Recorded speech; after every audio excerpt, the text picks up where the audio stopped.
पावसानं महाराष्ट्रात कहर केलाय। मुंबई, ठाणे, पालघर जिल्हे अक्षरशः पावसात बुडाले गेले।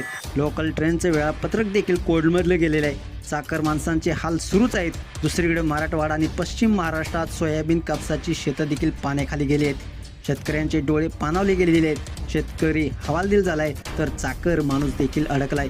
प्रशासन सज्ज आहे। हवामान विभागाचा इशारा अजून देखील धोक्याचाच आहे। पुढील 48 तास हे धोक्याचे असणार आहेत। कोणासाठी?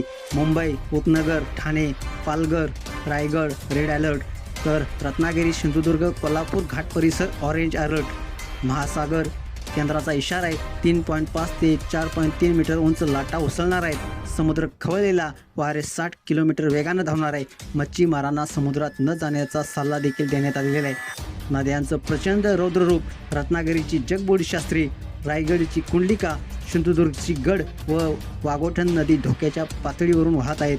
प्रशासनाने इशारा दिला आहे, सतर्क राहा आणि सुरक्षित राहा। एका बाजूला मुंबईकरांचे लोकल थांबले तर दुसरीकडे शेतकरी देखील हवालदिल झालेला आहे। हा पाऊस आनंद नाही, आता भीती बनलेला आहे। तुम्ही कुठल्या जिल्ह्यात आहात, तिथलं हवामान कसं आहे, नक्कीच कमेंट्स बॉक्समध्ये प्रतिक्रिया लिहा आणि आपल्या या एस एस स्पोर्ट्स या चॅनेलला सबस्क्राईब करायला नक्की विसरू नका, कारण पुढचे 48 तास महाराष्ट्रासाठी अत्यंत निर्णायक ठरणार आहेत। अशाच व्हिडिओसाठी एक शेअर करून इशारा पोचवा, कदाचित कुणाचा तरी प्राण वाचेल।